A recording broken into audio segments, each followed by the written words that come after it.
Hello, friends and family. Welcome back. First, some good news. The organization we're highlighting this week is Blood Water. That's blood:water if you're looking up the organization. Their website is bloodwater.org, all together as one word. They're based out of Nashville, Tennessee, but they work with African organizations to address the water and HIV/AIDS crises in Sub-Saharan Africa. According to their website, 325 million people living in Sub-Saharan Africa lack access to clean water. And that makes up about 41% of the total global burden of people who don't have access to clean water. Sub-Saharan Africa is home to about 12% of the world's population, but it's also about 70% of the global burden of HIV. And children in Sub-Saharan Africa are about 15 times more likely to die before the age of 5 than children from higher income countries. Whenever I read statistics like that, it's very humbling. It puts a lot of things in perspective. There's a lot of things about those statistics that I don't think I can truly wrap my head around. I try to empathize to the degree that I'm capable. I try to be compassionate, but I don't really know what it's like to totally lack access to clean drinking water, to have HIV and AIDS be a pandemic that's a part of my daily existence. Those things are important for us to remember, that even when maybe things aren't seeming great, even when things maybe seem a little topsy-turvy, where some of us live, there are a lot of places that are dealing with some very, very harsh realities every day. And there's a lot of people, don't get me wrong, there's a lot of people very close to home who are dealing with some very harsh realities as well. I like to kind of go back and forth between highlighting some organizations that are more local to me in the Midwest and just smaller charitable organizations that are doing a lot of great things locally. But I also like to highlight some organizations that are doing things internationally, because we do live in a global community. We are much more connected to everyone around the world than we have been in generations past. And there's so many of the products that we use and the clothes that we wear and those things that are coming from other countries. We are connected. And I think it's important to have at least some global view of the world. I also really like what Bloodwater is doing, because they're partnering with African organizations that are already working in these areas. That's so important. It's important to empower and assist the people from those areas. I'm certainly no expert on any of this, but I've watched and read and investigated a lot of different things. And sometimes when charitable organizations go into a place, even with the best of intentions, if they're totally taking things over and just trying to, here's some money, or here's a service, or we're digging a well and then we're going to disappear, that may not bring about long-lasting, sustainable change. But anytime we can work with local organizations and offer support and help locals empower themselves and empower their communities, that's more sustainable. That's what we want, ultimately, is to empower others. So if you get a chance, check out Blood, Water, or there's a lot of other organizations that are doing things to help in Sub-Saharan Africa, but I like what I see of their model. Check them out. That's bloodwater.org. This is Family Time 92.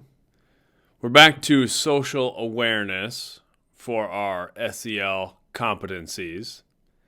And we're talking about validation this week. Validation can be a tricky topic. It's hard to maybe define what it is to feel validated, but it's an important thing to recognize. It's really a sense of belonging, a sense that we matter, and that is an essential part of our existence. If you look at something like Maslow's hierarchy of needs, you have those physiological needs, or the base needs: food, water, shelter, those sorts of things that keep us alive.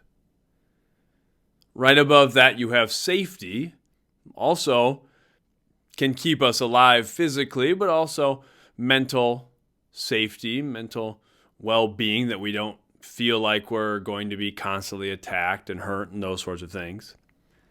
And right above that is a sense of love and belonging. And then above that is a sense of esteem. That's kind of the area we're focusing on. We all have those needs. We have the desire, the need to belong, to feel like we're accepted. And true validation, true belonging, is that we feel accepted for who we are without having to put on a mask, put up a front. And as we look through validation through the lens of social awareness, I'm going to ask a lot of questions of my students. First, I want to know, what are the things that help you feel validated? And it's important to be honest about those things. Does a compliment help us feel validated? Does someone approving of what we've done help validate us? It can, and that's okay, but I'm also going to follow up with the question of, should we seek validation from other people? That's a slippery slope, because we do have that need for a sense of belonging, but if we're only getting our personal value from others, that's dangerous, because we may not get the validation we're seeking, or the things that really help us feel validated may go away, and that can cause so many problems in our lives. When we don't feel accepted, we don't feel we can be ourselves, then we find ourselves doing things that maybe don't align with our true core values, that don't truly represent who we are and who we'd like to be, but we're seeking that sense of belonging. And if we can't find a sense of validation and belonging in a positive way, we'll often seek ways to belong and be validated in a negative way. We see a lot of this validation seeking, I think, in the world today when we see people jumping into all sorts of groups. And we can think of groups that do negative things, that maybe do hurtful things to other people, groups that just have opposing viewpoints and fight back and forth. But I think a lot of the people jump into those groups and jump into a sometime toxic form of tribalism, seeking that sense of belonging and validation. We do that. We group up with other people who maybe view things the way that we do, and we want that validation. We want that camaraderie. We want that connection. We need it. We desire it. Then we find it. And sometimes we'll close off ourselves to other viewpoints, other ideas, because we've found the things that are validating us. That gets into, which we've talked about before, those biases, those confirmation biases. We're only really looking for things that might confirm our preconceived notions because that does give us a sense of validation. So we have to ask ourselves, how important should the validation of others be? But then we have to ask how we can help validate our own thoughts and feelings. That's important. We have to be willing to recognize that our feelings carry weight, that our thoughts carry weight, that those things are important, that we have an inherent value just as human beings, but also that we all individually bring something to the table, that we have something to offer to other people. That's how we can really validate ourselves and our own existence, and that can be a hard thing. I see students struggle with that. To say, well, I don't really know why I matter. That's actually one of the first things we talk about at the beginning of the school year is, why do you matter? Because I think it's important to start with some building of self-validation. That yes, I am good. I have things to offer. I am worthy of a sound education. I am worthy of good things in my life. That's a barrier we have to break down early. We have to be able to validate ourselves some. And although we're talking about how much we should really seek validation from other people, one of the greatest gifts we can give to others is helping them validate themselves. And we do that through being socially aware. That's what we're talking about as an SEL heading, is recognizing verbal and nonverbal cues, communication clues from other people, recognizing how they feel the best that we can. We've talked about that a lot, that one of the greatest human endeavors is empathy, trying to see things from other people's perspectives, trying to feel what others feel, although it's an impossible task. We're never able to fully empathize.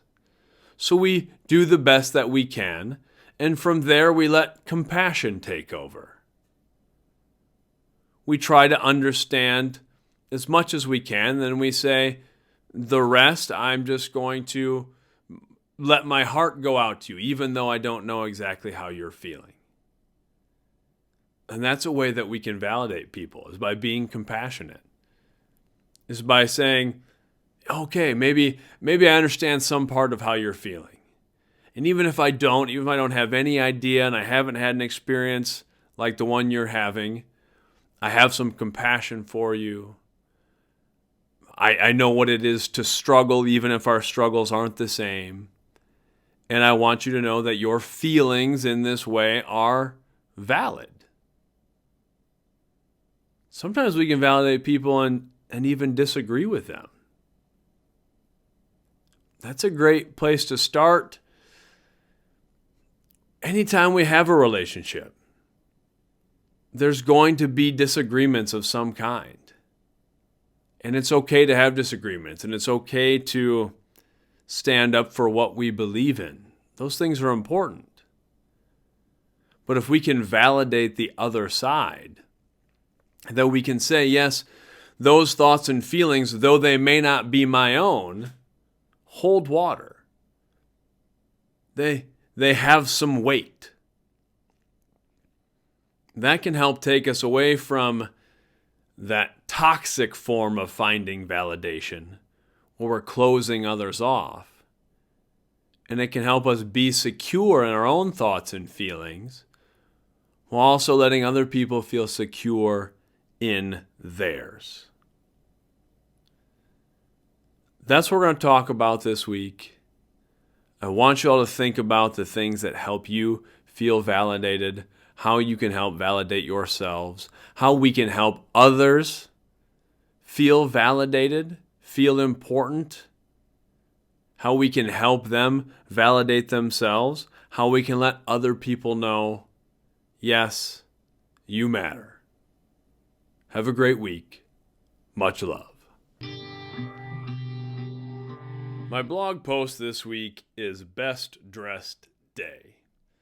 There is a song I like by an artist named Jidenna. There's a lot of great lines in this song. The song is called Long Live the Chief. One of the lines says, "Jidenna, why you dressin' so classic? I don't want my best dressed day in a casket." I listen to a ton of music in my house. My kids are around a ton of music. All kinds of music. My two favorite forms of music are folk music and hip-hop, which I think some people think seems like they're diametrically opposed, but I don't think so. I've talked about this on the podcast before. I think they're maybe as closely related as any two forms of music. It's a lot of just speaking personal truths, and so my kids listen to a lot of hip-hop music that I have playing in the house, and they're familiar with this song. There's a lot of great lines in it. So my kids and I will sometimes quote lines from this song and a lot of other songs. But I really became attached to this particular idea. Why you dressing so classic? I don't want my best dressed day in a casket. I'll sort of use that line as a reminder to just enjoy the time that we have.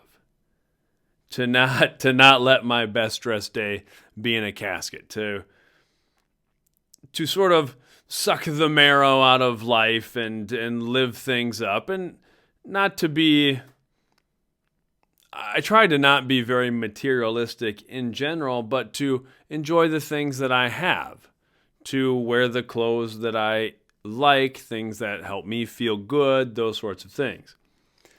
So this was actually Thanksgiving this year. We were getting ready just for a small family gathering, just going out to my parents' house for a little Thanksgiving meal.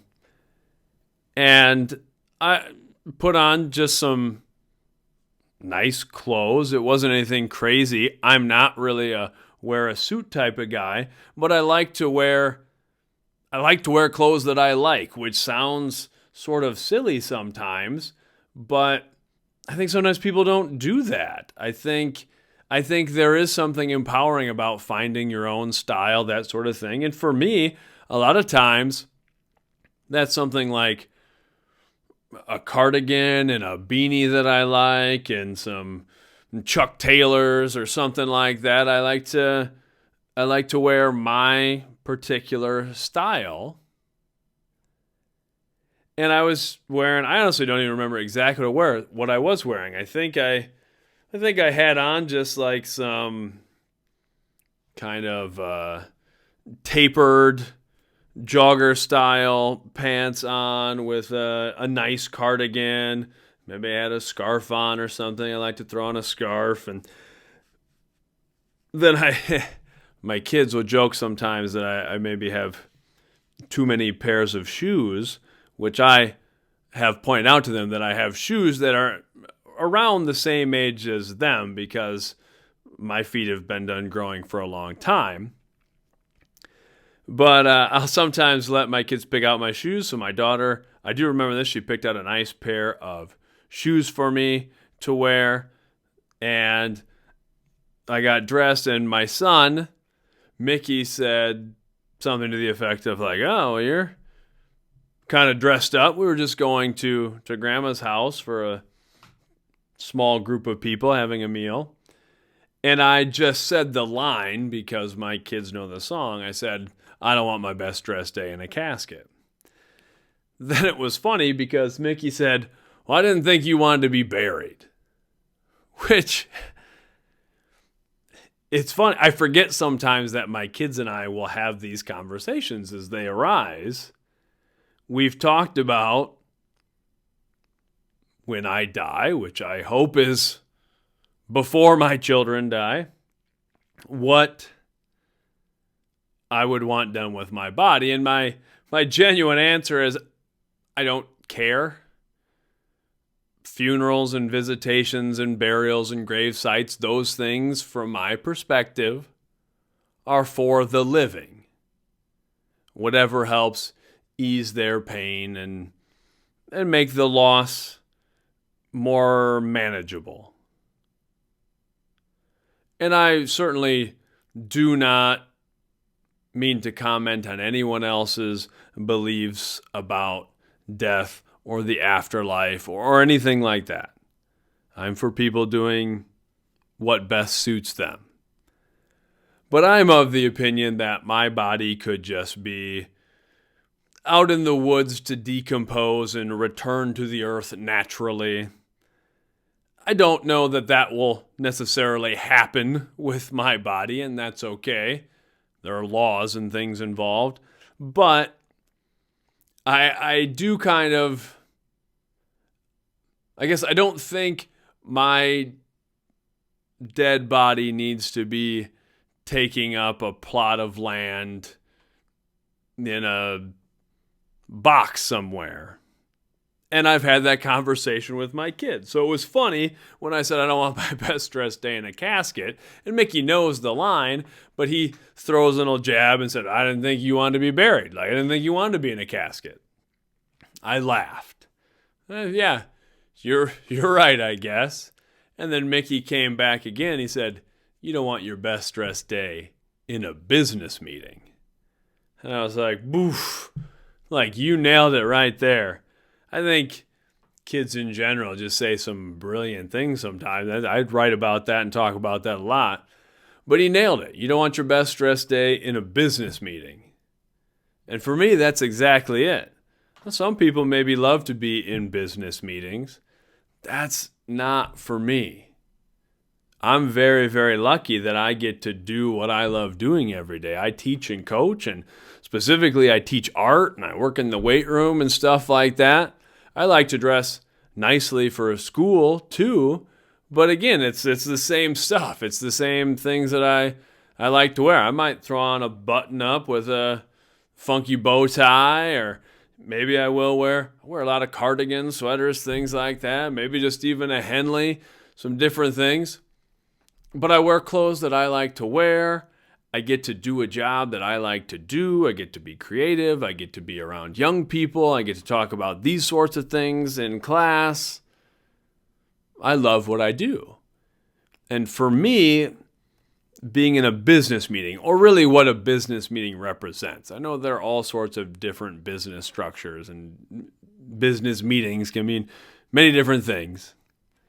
But it's sort of the idea of it, what it sort of represents. To me, the idea of the business meeting represents the rat race and trying to accumulate wealth and status and power symbols and all of these sorts of things. And that doesn't interest me. It's not for me. I'm certain I would not be happy with that existence. It's very important for me that I create and connect, and I can teach, and I can coach, and I can do all sorts of different things like that. The creativity and the connection is far more important to me than things like money or attention, stuff like that. So in that respect, Mickey really nailed it. And I think he showed how much he maybe really knows about his father, that he's right. That would be a death for me, to spend my life putting on a suit and going to an office job, sitting in some cubicle, doing something that I wasn't passionate about. And again, I'm not denigrating any of those things. I recognize and appreciate that some people enjoy that existence, and that some people, many people, work jobs they aren't necessarily passionate about as a sacrifice to support their families and to support the other things that are very meaningful to their existence. I have a great deal of respect for that. And to me, the don't want my best dressed day in a casket or don't want my best dressed day in a business meeting, it isn't about those things specifically. It's about not letting the world dictate our existence to us. It's just not putting on the clothes and going to a job that we don't love and living a life that's just sort of a gray, mundane slog, or going through the motions in some way. To me, it's about really embracing and living the day in a vibrant and meaningful way. So that's Best Dressed Day. And now a word from our sponsor. This week's podcast is brought to you by Beard Houses, using men's beards to shelter home insecure birds since 1972. Now, from me to you, we highlighted Blood Water for our Good News segment and all of the work they're doing to support organizations already working to address the water and HIV/AIDS crises in Sub-Saharan Africa. It's important to support local charities, local organizations, to support the needs we have here at home. But it's also necessary to have a global view of our existence and to recognize the hardships many people here and around the world face on a daily basis. And if we can help, it is right and good to do so. For our family time this week, we talked about validation, which is something we all need. It's a basic human need and a desire in all of us. It may mean different things to different people. We may seek validation in different ways.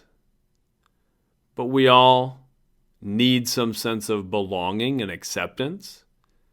And we want to find ways to find that validation in positive ways. We want to be able to validate ourselves. And if we can, we want to support and empower others to feel validated. We want to help them validate themselves. In Best Dressed Day, we talked about just the idea of living your true existence daily, not not waiting for some special event or some special moment to be the best version of yourself. Not necessarily the best dressed version of yourself, although that can be part of it, but just to be the best version of yourself on a daily basis. Then we talked about some more nonsense, like beard houses. I just like the idea of building a birdhouse into a big beard. Kind of a 2-for-1 function. That's it for this week. As always, please reach out, connect. Social media is Luke Nielsen Media, Instagram, Twitter, Facebook, those sorts of things. LukeNielsen.com. Reach out, connect. It's always fun and great to hear from people, to make these things interactive. We'll have some more stuff coming out. Be sure to stay on the lookout for stuff coming out related to Ernest from Earth, my book that's been out for a little while now, but I'm sometimes not great at promoting. We're going to put out some audio versions of it and some video things where it's been pretty cool to hear of people who are connecting with it and enjoy it, and it maybe means something to them. I'm always a little uncomfortable with that praise. It's deeply appreciated, but I sometimes don't know the best way to promote those things. I don't like asking people to buy this book or whatever, but we've done some things with a curriculum guide to help support student social emotional needs with the book and to address literacy, which is so important. So look for some things with that should be coming out here pretty soon. Maybe I'll even have something out before this podcast drops, but in January we're going to get things going with that. So check out Luke Nielsen Media on YouTube, Spotify, Apple Music, wherever you check out things. The audio will be there, and we'll put up some video stuff related to the book as well. Until next time, love yourself, love each other, love the fight.